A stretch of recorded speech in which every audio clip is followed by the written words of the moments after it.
What's up, everybody? This is Brendan from Drum with BPM, and today I want to talk about the 6 steps that you need to improve your practice routine. Okay, let's do this from an example. Imagine you want to play this phrase. This actually happens to be a part of my 2011 United performance, and it was one of my favorite parts of the show, and it ended something like this. It was at like 220 beats per minute. It was really fast. We were running around the field. It was real exciting, and it went something like this. Right, it was cool singles, I was playing quads. Anyway, it was singles with some accents, and it was really cool. I really liked that part. But let's talk about this. Let's say you wanted to break that part down. And this is an example that you can apply this to everything that you're working on. All right. So the first step that what you have to do is you have to identify the fundamental skill that you need to work on. Right, this 16th note phrase is obviously around 2 fundamental skills, and we have to think about what they are. The first one is singles, right? Being able to play 16th notes at 220 beats per minute, that's one skill. You have to be able to do that. The other part is you have to be able to play accents and taps. Right? So those are the 2 fundamental skills that are needed to play that little phrase right there. Okay? So the first thing we want to identify is, for myself, if I'm practicing this, what is the fundamental skill that I need to work on? Okay? So for this example, let's pick singles. Okay?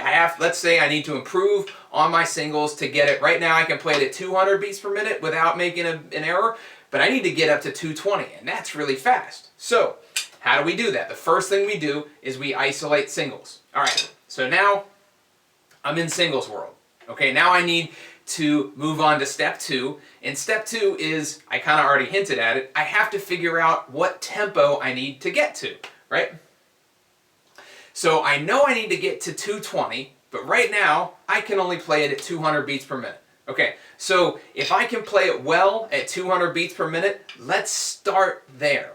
Okay, and then if you've done any of my other practice videos, you know the pattern that I choose is I go up by 2 clicks every time I'm ready to move on. So I do a handful of reps, usually 4 or 5, sometimes 6. You can do 10 reps, do as many as you want.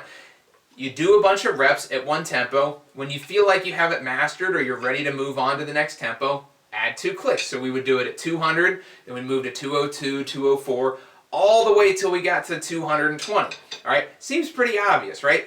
But that's only step 2. So right now we've identified the fundamental skill that we need to work on, and 2, we've chosen a tempo to start with. Okay? The third thing is you need to choose your individual focus.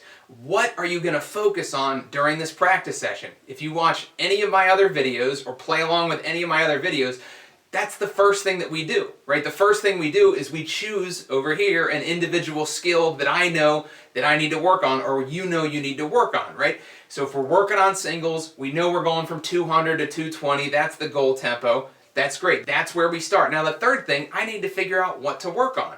All right? I know that I need to figure out how to stay relaxed at this point. If I play it at 220, I'm going to get tense. Right? I know that I'm going to get tense somewhere in my hands. So somewhere along the way, I don't quite have enough chops to play this.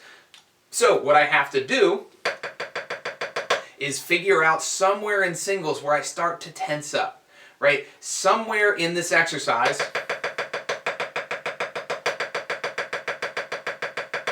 right? Somewhere in there, I get tense. If I can't do it isolated like this, without getting tense, there's no way I'm going to be able to play it with both my hands and then adding in accents and taps in there. So that's my individual skill, at least one of them, right? So I'm working on singles. I've identified the skill. The second thing, we've identified the tempo. The third thing is I'm working on relaxation. How can I avoid getting tense while playing this part? The fourth step is to start slower. Okay, you want to start slower than your error point. So I don't want to start right now, and I already kind of hinted at this, I don't want to start at 220. That's my goal tempo. I need to work up to that. So I think I can play it reasonably well at 200 beats per minute, for example. So if that's the case, that's where I want to start my singles exercise. So I'd go get out my 8-8-16 singles exercise, and I'd work on it at 200.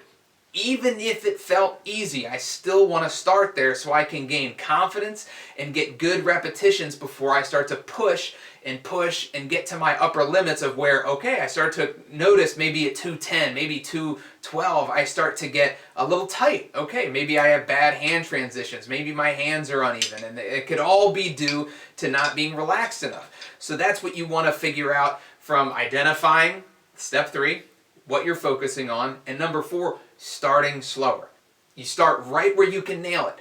Then you push it up a little bit, then you push the tempo again, and you continue to push it all the way until you get to step 5. You're going to pass your goal tempo. You have to go past your goal tempo because, and you'll see this again in all of the exercises that I have, if you can't play past your goal tempo, then your goal tempo is going to be the upper end of what you can play.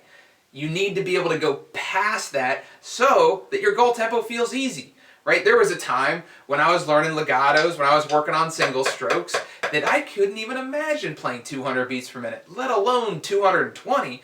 So you have to work your way up there, and then you have to go past it to make the goal tempo feel easy. So in this case, if I were to work on this, I would aim for 230. So if I get to 230 beats per minute, bring it back down to 220, it's going to go by way slower in my mind. I'm going to have way more control. You always push past your upper limit, past your goal tempo, so that your goal tempo is comfortable, you can play confident, and then if you're performing, you can actually perform. You don't have to think so much about it. You're not struggling to play the part, because if you're struggling to play the part, you're never going to perform the way you want to. And then step 6, and we do this again in every one of my videos, is we go back and we test our progress. Can you do some performance reps? Can you put yourself in a pressure situation before there's actually a competition or a performance so that you can get comfortable nailing it the first time?